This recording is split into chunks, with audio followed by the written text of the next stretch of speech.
Grab your summer wine, let's talk about crime. I am Tamara, welcome to Crimey Corner. Crimey Corner. Hi everybody and welcome back to my YouTube channel. I am so excited. It's the new year. Happy New Year everybody. We've made it through the whole of 2023 and now it's 2024. So all those who are watching, Happy New Year. I hope it's filled with nothing but love and blessings and greatness. So cheers to the new year. Don't forget to grab something to drink, get comfortable, and let's get into this crime story. January 30th, 2020 at 3 p.m.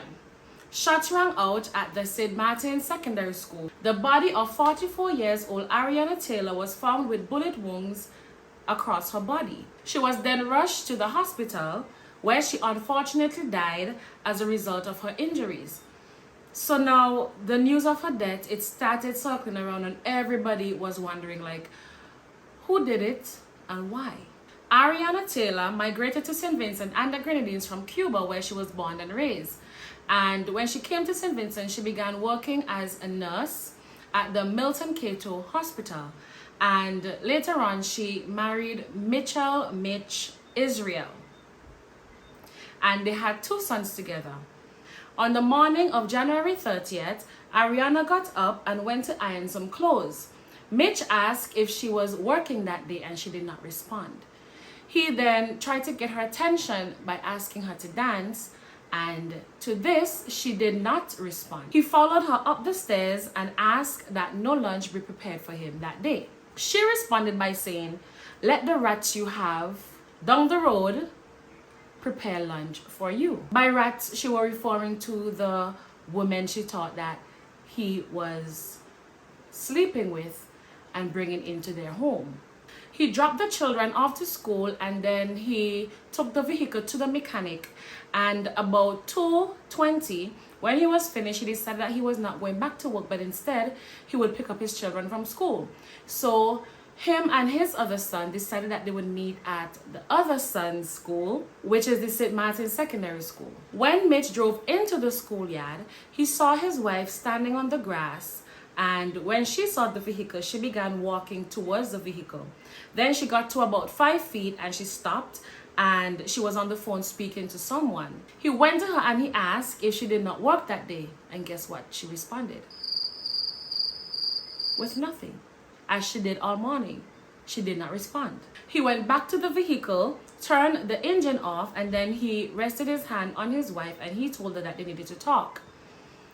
Guess what she's still doing? She is still not responding to him.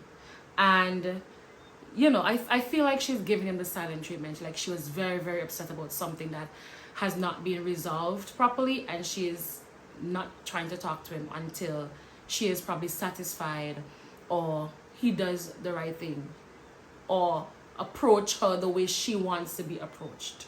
You know those kind of things. And she was still on the phone by this time, and so he nudged her like, "Hey, I'm trying to get your attention. We need to talk. Let's at least talk, or at least respond to me so we could start the conversation."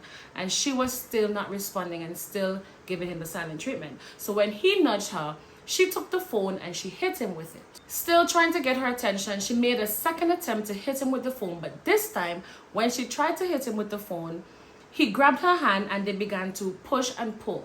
And during this wrestle, the gun holster that he had around his waist, it became loose and it was very free around his waist. He made an attempt to secure the holster and his wife then grabbed onto it. And both of them were pulling and tugging at the gun and shots went off. Ariana is still holding onto his hand and she slid down on her knees and she was still in the upright position. So while she's still in this position, he pulled again and shots went off. She stumbled towards him and this time they're now both laying on the grass side by side.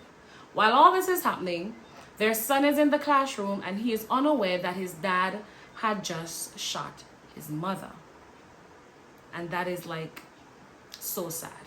Mitch then walked slowly towards his vehicle. He sat in his vehicle for a few seconds and then he drove slowly out of the yard. He drove some distance away before throwing the gun away. And then he stopped by a shop and he got a beer and he drank a beer after killing his wife. Now that is so weird. You know, I've been doing these cases and reading a lot of crime stories, and it's always puzzling me the way people react after committing the crime. Like, they would do the strangest thing after committing a crime, like after shooting someone or chopping someone or killing someone. It's always very puzzling what they do after the act. And I guess everybody would react in different ways in different situations and scenarios. Everybody will not react the same, but their reactions are just always so weird and puzzling to me. It's just very puzzling and weird, the things that they would choose to do after. The murder of Ariana Taylor Israel will not be as open and shut as you would think based on the information that was just given. Because Mitch, he put forward a case of self-defense. Mitch team argued that it was just a matter of who had a better hold of the gun. So they're arguing that if Ariana had a better hold of the gun instead of Mitch, Mitch would have been the one that would have gotten the shot instead of Ariana. But I mean, if you listen to Mitch's story and Mitch's side of the story, it seems as though Ariana was the one who was upset and angry, and so she would most likely be the aggressor.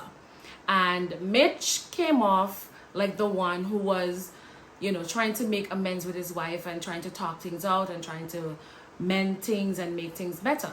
So according to Mitch, he did not intend to kill his wife, and this was all a terrible accident, and that he loved his wife very much and he did not want her dead, nor did he want to kill her. But that's his side of the story. But the prosecutors, they would present another side of the story, and that's where the case gets interesting, because they will call into question Mitch's motives and his intent. Now, during the trial, it was clear that the marriage was not all that Mitch tried to paint it out to be, because in reality, the marriage was filled with lots of issues and threats and constant arguments. Because just a few days before her death, Ariana made a report to the police that her husband, Mitch, made threats of death towards her. And she insisted that he be charged and that she was afraid and scared for her life. Now, the court heard how Mitch would throw his wife out of their vehicle and she would have to walk, and he would not give a care in the world how she got home, if she was safe, if anything would happen to her while she was walking home in the night on the streets. And he was very mean towards his wife. And there were also statements made in court that there were pots dashed and food smashed, and that things were left ransacked as though there was a fight that took place that morning or before her death. Their son even testified that the morning of the incident, when he woke up, he heard his mom and his dad arguing over a dance. You know, that same dance that we mentioned earlier that he said he asked her for and she just ignored him and brushed it off. It was not a brushed off.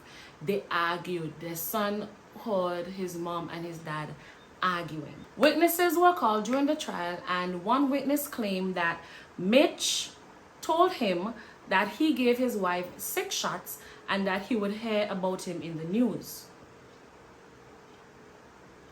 Another witness also stated that Mitch said that he was tired of his wife and that they were arguing for about 3 weeks now, and he was just over it and he was tired of it, which seems to be the case. Now, it is clear that Mitch wanted to make things up with his wife. For whatever reason, whatever issue they were arguing about, he wanted to make things up with his wife. But for some reason, I believe that he was the cause of the issue.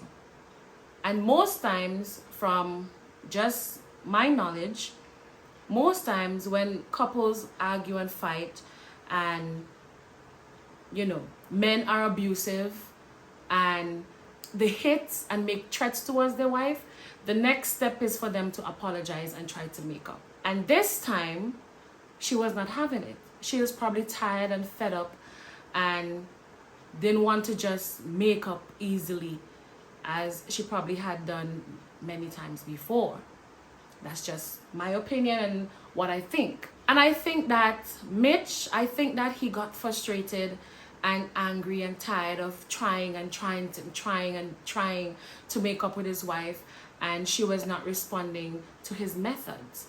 Maybe he had tried those methods many times before and she wanted him to really be sorry or really show that, you know, this time it would be different.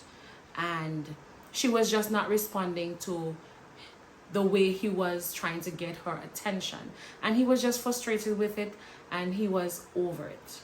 Ultimately, Mitch was given 38 years in prison for the murder of his wife, Ariana Taylor Israel. He is now in prison serving out his sentence. But let me know what you think about this case.